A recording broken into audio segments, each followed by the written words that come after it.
This is Akashvani, the news read by Prem Sharma. Prime Minister Narendra Modi has said that he directed the departments to prepare a proposal for fast-track courts to tackle paper leaks, and they worked continuously and submitted the draft to him late last night. In a video message last night, Mr. Modi said, "This draft includes provisions for fast-track courts and stringent punishment, which will be discussed by the cabinet today." He said after incorporating the suggestions of cabinet colleagues, it will be given its final shape. The Prime Minister said as the second week of Parliament begins on Monday, the government will make every effort to get this bill passed by the House at the earliest. The Prime Minister said that over the past 2.5 months since the paper leak incident, several steps have been taken, the culprits have been arrested and are in jail. Mr. Modi said, "Government's foremost responsibility was to ensure that students did not lose an academic year, and it was essential to conduct the examinations immediately." The Lok Sabha has been adjourned till Monday as ruckus continued in the House for the 5th consecutive day today. When the House met after the first adjournment at 12 noon, Parliamentary Affairs Minister Kiran Rijiju said that the government is ready to discuss the NEET paper leak issue from day one. He said that due to certain conditions being imposed by the Congress, the discussion has not been able to proceed.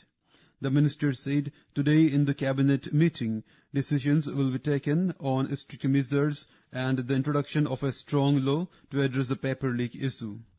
Earlier, when the Lok Sabha assembled for the day at 11 a.m., the House paid tribute to the martyrs of the Indian Armed Forces who gave supreme sacrifice during the Kargil War.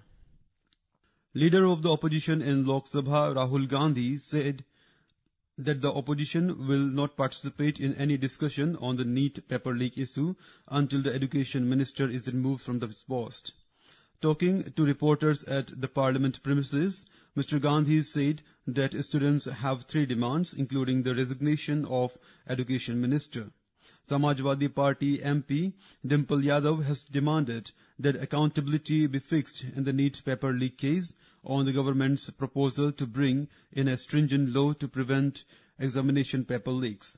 She said that support for the bill would depend on the provisions of the government incorporates in it.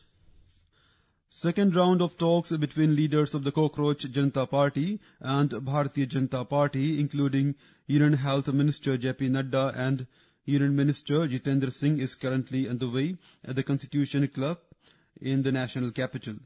The meeting follows significant developments in the ongoing youth-led protest over alleged irregularities in the national level examinations.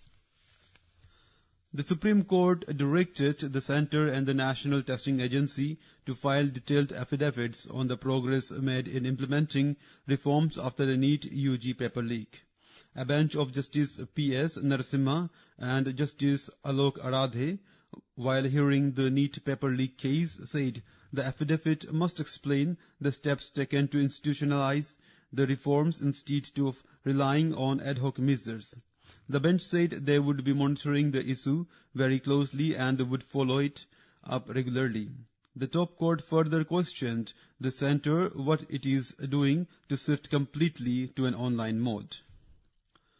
Activist Sonam Wangchuk has ended his hunger strike after 26 days at a private hospital in Gurugram last night in the presence of Union Ministers J.P. Nadda and Jitendra Singh.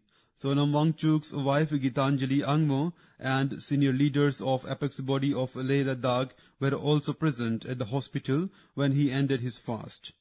Earlier, 65-year members of parliament from different political parties had visited or signed letters urging him to break the fast.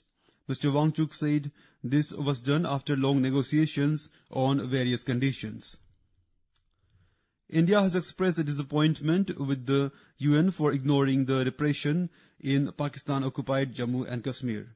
India's permanent representative Harish Parvathaneni said while similar developments in other countries are excoriated by the United Nations, such repression and developments in Pakistan do not receive the attention they deserve.